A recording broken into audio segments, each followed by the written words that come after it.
So when we dress in a way that upholds who we really are, then we will feel more confident in ourselves because we will become who we were always meant to be.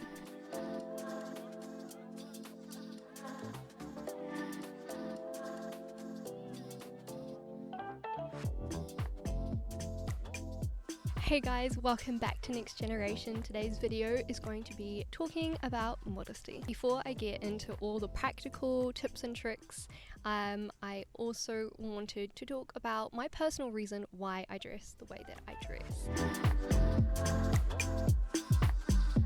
I really want to uphold my dignity as a person, and as Catholics we believe that a human person, is both a body and a soul combined.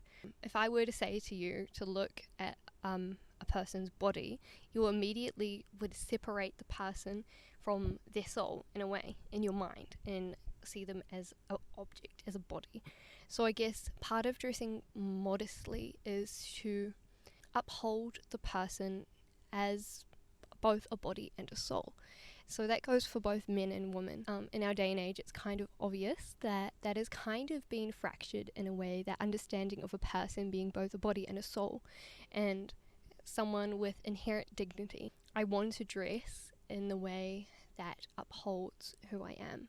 And that's not going to stop anyone. There's still going to be people who, might view me or, other people in a certain way.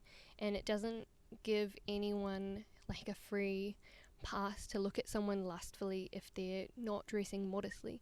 But I guess for ourselves as women, we can kind of use, the opportunity that God has given us to dress modestly. And, it also is a statement to other people. So I'm hoping that the way that I dress inspires you guys, and vice versa.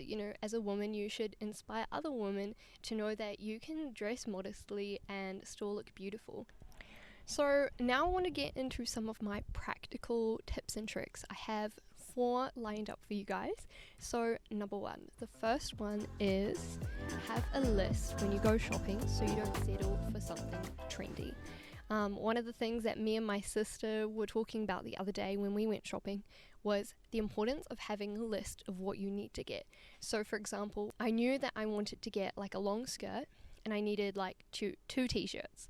So when I was wandering around the stores, I saw so many trendy things that were really cool, but some of them weren't necessarily modest, and that wasn't at the forefront of my mind. I was like, that's cool. So it's so much easier to purchase things that are modest when you actually have a list to go off. It's kind of like when you go grocery shopping for someone who's on a diet or someone who wants to eat only healthy food. They will make a list of ingredients they need to make a certain recipe, and so they will only purchase things that can be useful in that area. Same with when you're going clothing shopping. Number 2 is take your time. There's so many shops out there that might not always have what you're after. So I was looking for like a long black skirt, and I had to look in quite a few stores before I could find something similar to what I was after. And I think that just shows that if you have a list, you will stick to it. But be patient, and if you don't find what you're after, don't settle for less. Sounds like a relationship talk. Know your non-negotiables. Oh my gosh, this really is starting to sound like a relationship chat. Know your non-negotiables. The reason why I say that is if you have like boundaries when it comes to wow, I only know relationship terms. I can't think of another word. We're just gonna go with boundaries. If you can outline what your boundaries are for dressing modestly, then it'll be easier to stick to as well, because in the same way, you won't settle for less. So for me, some of my kind of non-negotiable clothes that I will never purchase and never wear are things like crop tops or shorts that go above mid-thigh, or like bikinis. There are quite a few. Those are just some examples of things that I will never get. So for you, it might be different. I definitely think that these ones are kind of like an overarching all women should kind of have this. So if you wanted some practicals, those were mine. I'm sure I have more than that. I can't think of them off the top of my head. I am doing on my Instagram reels showing my outfits for a week. So like kind of like a modesty fashion series. I'm no fashion expert, by the way, but I just thought it would be cool, I'm telling you guys to dress well, and then maybe it might inspire another person. So I thought, I would give it a go. Even if it doesn't inspire anyone, it's fun on my part. So if you want to check that out, definitely head on over to my Instagram. My fourth point is to ask a friend or, chat, have some community around you. So for girls, I would recommend, having those girlfriends, even sending them a DM. I know a friend of mine, she recently was like, which bathing suit should I wear? And just as a friend. And so it was really nice when you have someone close to you that you can trust, who really wills your good and genuinely wants you to look pretty, wants you to feel the most confident in yourself, but also wants to uphold your dignity. So find a friend who, thinks of modesty in a similar way to you. You guys can keep each other accountable. And my fifth and final point is pray to the saints. There's some amazing women saints out there, like Saint Joan of Arc, Saint Agnes, which is my confirmation saint, Saint Therese of Lisieux. So many saints. Find one that really inspires you, read up on their lives, and ask for the intercession.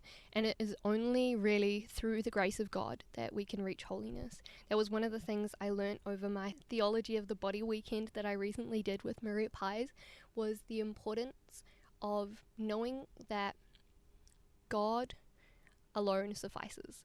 And as human beings, we are all so weak. We all fail. Like, I fail so many times. I think it's most important to recognize our weakness and hand that over to the Lord and be like, hey, I actually can't do this without your help. And that goes with chastity, it goes with modesty as well. You can't do it on your own. You need to have God. You need to ask for his graces. So that is my fifth and probably the most important point. I would like to conclude by saying that when you dress modestly, you become the person that God created you to be. God created us human beings beautiful. He created each of us so unique in a way that we will never truly understand. We are made in his image and likeness, and we are a temple of the Holy Spirit. So when we dress in a way that upholds who we really are, then we will feel more confident in ourselves, because we will become who we were always meant to be. Even though we won't be perfect, it's certainly something we can strive towards. For me personally, it definitely helps. When I feel confident in who I am, then I can also treat others better. So I hope you guys really enjoyed that and you learnt a little something from it.